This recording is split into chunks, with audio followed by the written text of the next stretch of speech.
Situé dans la ville ancienne de Bhubaneswar, dans l'état d'Odisha en Inde, le temple Parsurameswara est un monument remarquable de l'architecture hindoue, dédié à Lord Shiva. Construit aux alentours du 7e siècle, ce temple est l'un des plus anciens existants dans la région et représente le début de la prolifique période de construction de temples à Bhubaneswar, qui est souvent surnommée la « ville des temples ». Le temple Parsurameswara est célèbre pour ses sculptures richement ornées et son architecture sophistiquée. Il est construit dans le style architectural Kalinga, caractérisé par un vimana, une structure verticale construite en forme de tour, qui est considérée comme le sanctuaire principal du temple. Le vimana est surmonté par un amalaka, une pierre sculptée ressemblant à l'amla, ou groseille indienne, couronnée à son tour par un kalasa, ou pot de pierre finement décorée. Les bas-reliefs du temple Parsurameswara dépeignent des scènes de la mythologie hindoue, incluant des histoires de Lord Shiva, ainsi que divers motifs floraux et géométriques. Ces sculptures ne sont pas seulement des éléments décoratifs, mais elles fonctionnent aussi comme une narration visuelle, qui guide les fidèles et les visiteurs à travers les enseignements et les légendes de l'hindouisme. En tant que prototype pour les futurs temples de la région, le temple Parsurameswara a joué un rôle crucial dans l'évolution du design des temples d'Odisha, et reste un site de grande importance archéologique et spirituelle. Son héritage continue d'inspirer et d'attirer des chercheurs, des historiens et des pèlerins du monde entier.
Situé à Bhubaneswar, tout près du temple Parsurameswara du 7e siècle, le temple Mukteshvara se distingue comme un chef-d'œuvre de l'architecture du style Kalinga, datant du Xe siècle. Reconnu pour son portail d'entrée orné, connu sous le nom de Torana, ce temple représente un point de transition stylistique marquant entre les phases initiales et plus tardives de l'architecture des temples de la région. Dédié à Shiva, vénéré ici sous la forme de Mukteshvara, le seigneur de la libération, le temple est renommé pour ses sculptures fines. Le puits sacré, Marishikund, se trouve à proximité de l'entrée principale du temple, accessible pour les rituels, et connu pour ses vertus curatives.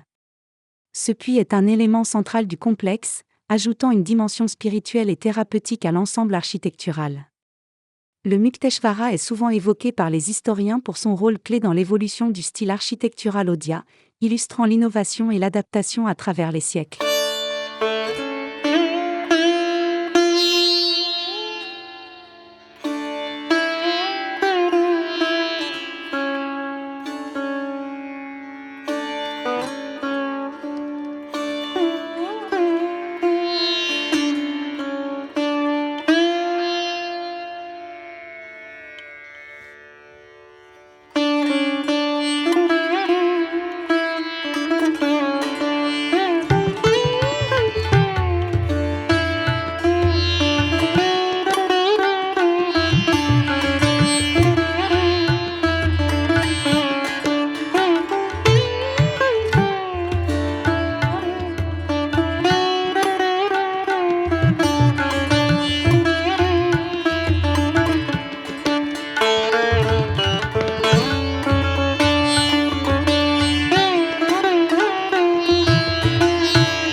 Construit au milieu du XVe siècle, le temple Siddheswara à Bhubaneswar se distingue par son architecture plus récente, comparée à celle des autres temples médiévaux de la région. Dédié à Lord Shiva, ce temple illustre une période de transition dans l'art et l'architecture d'Odisha, intégrant des motifs traditionnels avec des innovations stylistiques de l'époque.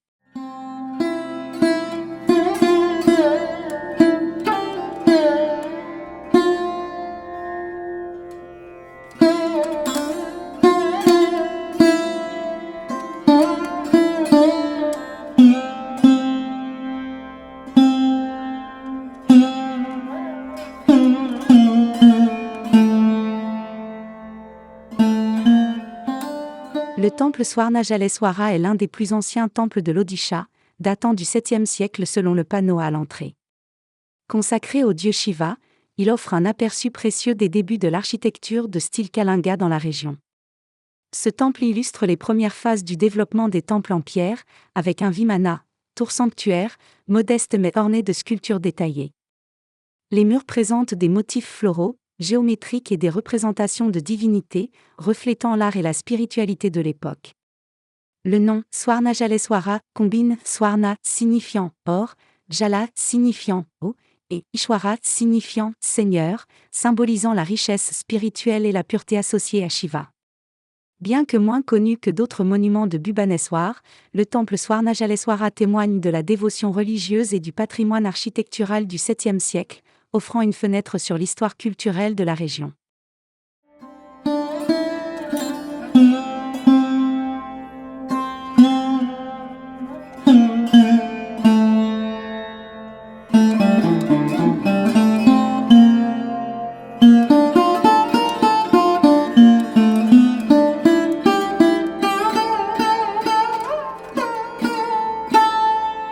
Le temple Kotitirtheswara est un remarquable exemple de l'architecture Kalinga, du XVe siècle.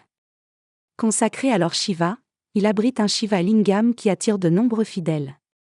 Le nom Kotitirtheswara signifie « Seigneur des 10 millions de lieux de pèlerinage », reflétant son immense importance spirituelle. Proche du réservoir sacré Bindusagar, le temple est le théâtre de nombreux rituels et festivals dédiés à Shiva, témoignant de la riche tradition religieuse et culturelle de l'Odisha.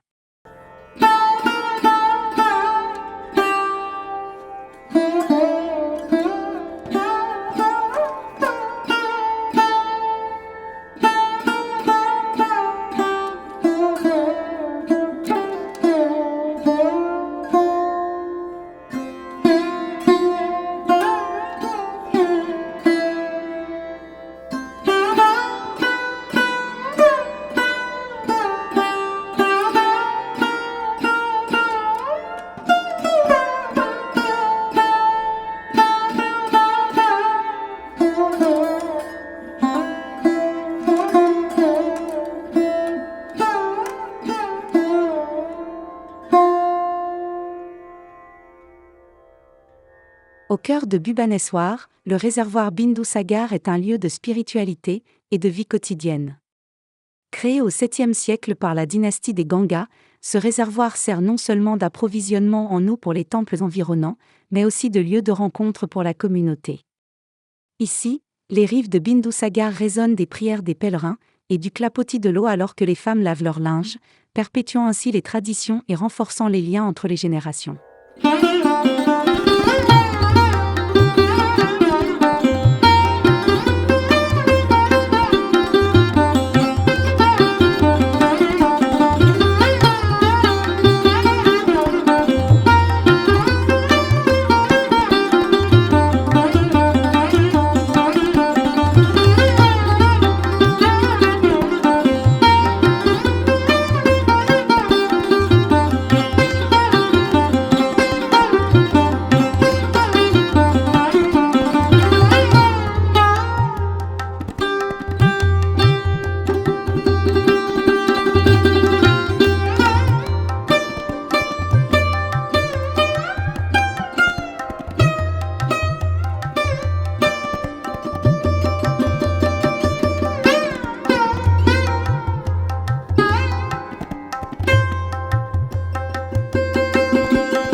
Depuis le réservoir Bindusagar, le trajet continue vers le temple Lingaraj, en passant par le Devi Padahara Pond et à proximité des temples Gopal Tirtha Math, Chitrakarini, ainsi que d'autres temples historiques.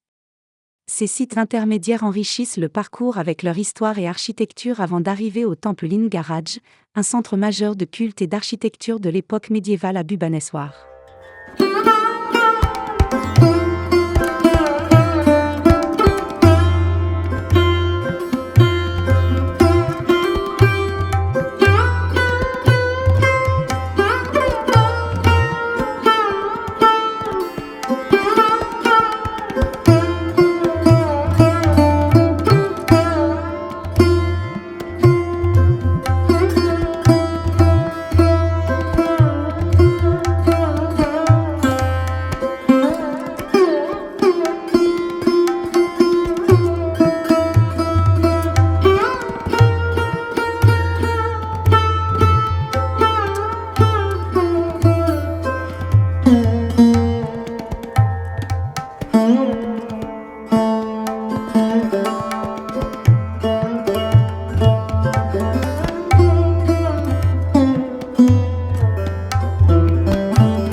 Au cœur de Bhubaneswar, le temple Lingaraj émerge comme un joyau d'architecture, étant le plus grand temple de la ville, dédié au dieu Shiva.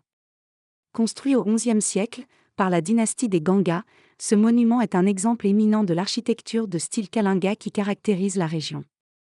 Avec ses sculptures minutieuses et sa tour impressionnante, le temple Lingaraj n'est pas seulement une prouesse artistique, mais aussi un centre essentiel de spiritualité pour les hindous.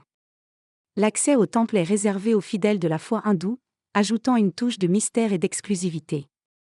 Le complexe sacré abrite plus de 50 sanctuaires mineurs, affirmant son rôle de centre vital de dévotion et de rituels religieux à Bhubaneswar.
Le temple Ananta Vasudeva est un édifice hindou, dédié au dieu Vishnu, sous sa forme d'Ananta Vasudeva, signifiant Vasudeva éternel ou Vishnu infini.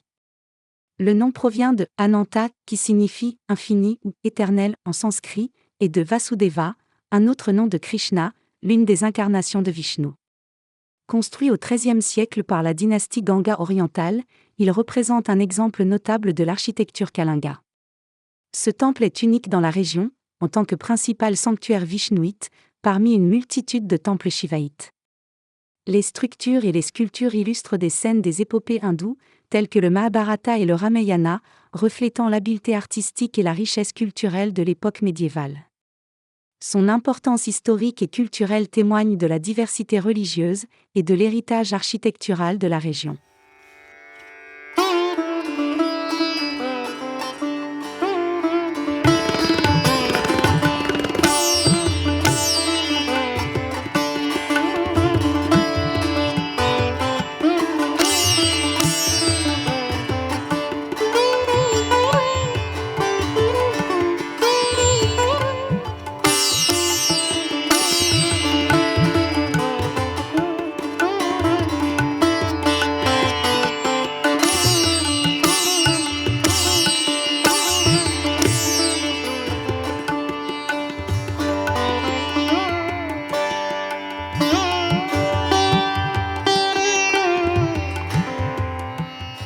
Au temple Ananta Vasudeva, la nourriture occupe une place centrale dans les pratiques religieuses et culturelles. Des plats tels que le riz, les lentilles, les légumes et des desserts locaux sont préparés selon des rituels traditionnels. La cuisson s'effectue dans des pots en terre cuite, empilés les uns sur les autres et placés sur des feux de bois, respectant ainsi les méthodes ancestrales. Les cuisiniers et porteurs, appelés suara ou mahasuara, transportent la nourriture sur leur tête. Cette pratique permet de déplacer efficacement de grandes quantités de nourriture à travers le temple, tout en maintenant la pureté et le caractère sacré des offrandes. Porter les paniers de cette manière est également un signe de respect envers la nourriture bénie et les divinités. Cette nourriture sacrée, appelée Mahaprasad, est d'abord offerte aux divinités du temple avant d'être distribuée aux fidèles.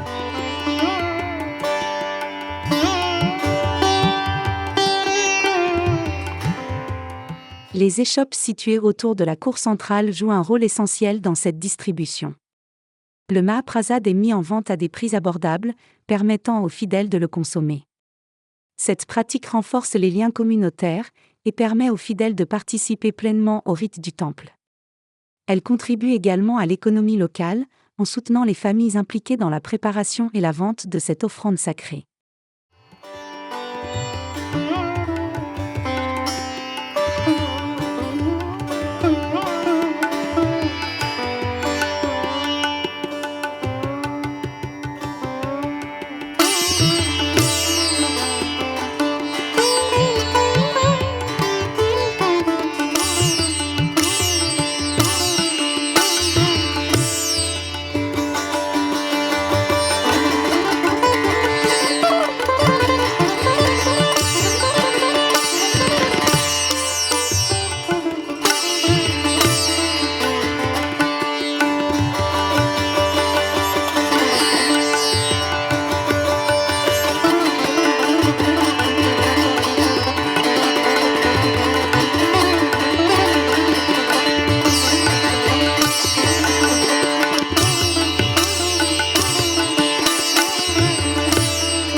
Le temple Rajarani, construit au XIe siècle sous la dynastie Somavansi, est un exemple remarquable de l'architecture kalinga à Bhubaneswar. Son nom provient du grès rouge et doré, utilisé pour sa construction, appelé Rajarani. Contrairement à la plupart des temples de la région, il ne contient aucune divinité principale dans son sanctuaire intérieur, bien qu'il soit souvent associé à Shiva. Le temple se distingue par son shikara élancé et ses sculptures raffinées, représentant des figures célestes, des scènes de la vie quotidienne et des motifs mythologiques. Il symbolise la transition vers un style architectural plus élaboré, caractéristique des périodes suivantes. Aujourd'hui, le temple Rajarani, bien qu'inactif sur le plan cultuel, reste un précieux témoignage du patrimoine culturel et artistique de Bhubaneswar.